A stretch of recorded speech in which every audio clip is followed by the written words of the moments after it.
Magandang araw po sa ating mga kababayan, no?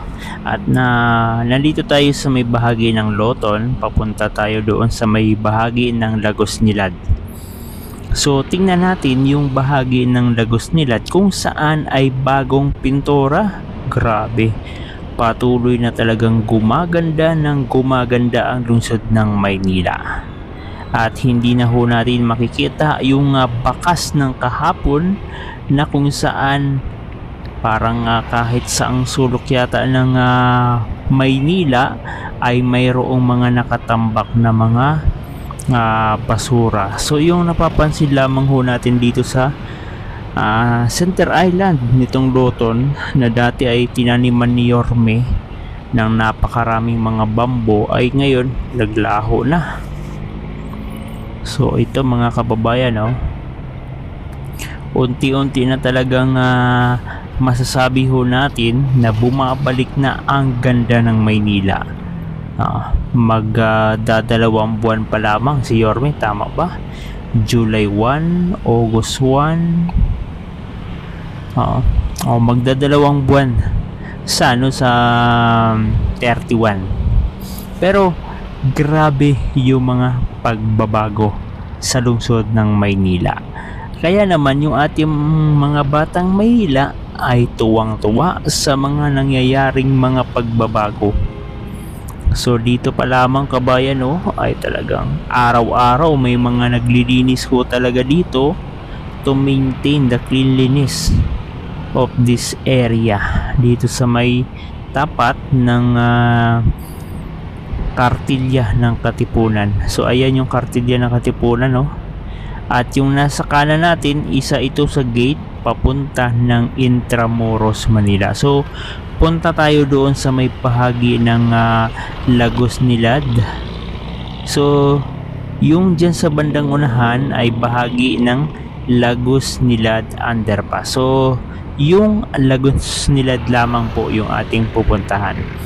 Yung Lagos Nilad, yung daanan ng mga sasakyan. Yung underpass, yun naman yung tatawid yung ating mga kababayan sa ilalim papunta doon sa may part ng Manila City Hall. So ito na kabayan, ito grabe, simula ho nung nawala si Yorme pagka mayor ng Maynila, ngayon lang ulit na pinturahan ang bahaging ito ng underpass. Parang ngayon ko lang ho talaga nakita na gumanda ulit ang bahaging ito ng, hindi pala underpass, Lagos Nilad. Tingnan nyo naman kabayan. Hindi ko alam kung may mga idadagdag pa ba dito, pipinturahan pa ba, lalagyan pa ba. Ayan, Lagos Nilad. Kung dadagdagan pa ba ng mga palamuti yung underpass na ito, tuloy-tuloy pa rin yung kanilang pagpipintura dito sa lugar. Grabe, ibang iba talaga si Manila Mayor Isko Moreno Domagoso. At alam ko yung mga nagpipintura ho dito, yung alam ko yung pintura ata dito parang donation ata ito sa City of Manila. So hindi ko lang sure kabayan, pero karamihan kasi katulad nung mga nakaraan nung Mayor si Yorme nung 2019 hanggang 2022, karamihan ng mga pinta o yung mga pintura na ginagamit sa mga lugar dito sa lungsod ng Maynila, sabi nga ni Yorme, laway-laway lang. So hindi natin alam, baka ganun din ang nangyayari ho dito.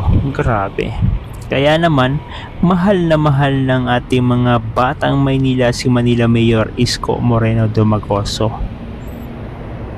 So ito na, grabe, napakaaliwalas ng lugar na ito.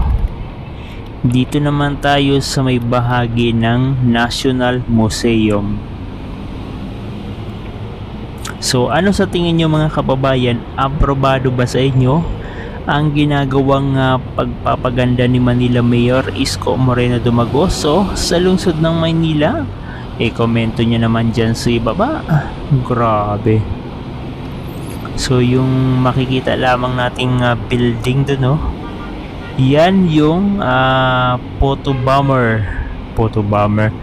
Ewan ko anong pinakatawag yan, yung pag nagpipicture kay Rizal,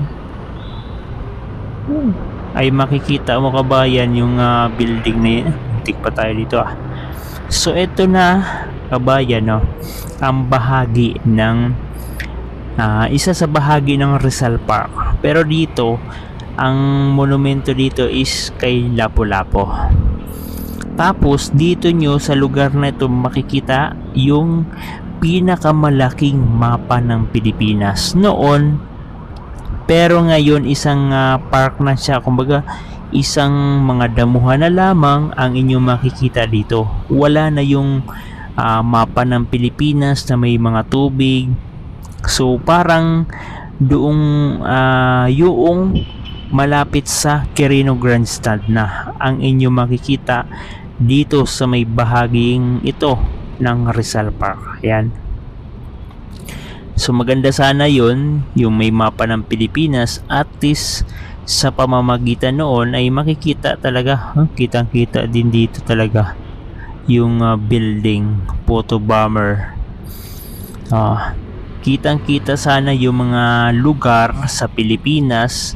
Yung mga namamasyal dito ay madidetermine nila kung saang lugar, at syempre sa pamamagitan ng kanila pamamasyal ay magkakaroon sila ng history. So ayan, wala na ho talaga yung mapa ng Pilipinas dito. Doon sa pinakaunahan nandoon si Rizal, at doon sa pinakaunahan din nandoon yung Quirino Grandstand. Medyo malayo-layo din kapag inyo pong nilakad. So grabe. Ito naman ang project naman, yung proyekto naman ng mga namamahala dito sa may bahagi ng Rizal Park ay national government. So hindi ko alam kung pwede bang makialam sa mga proyektong yan yung ating local government, dahil ang pagkakaalam ko ay national government po ang pwede lamang mag-isaayos niyan, kasi sila lamang talaga yung may budget para dyan, lalong lalo na national yan. So sa mga magagaling natin dyan about dito, comment down below, no? Ayan, no, ang itsura niya mga kababayan. Wow,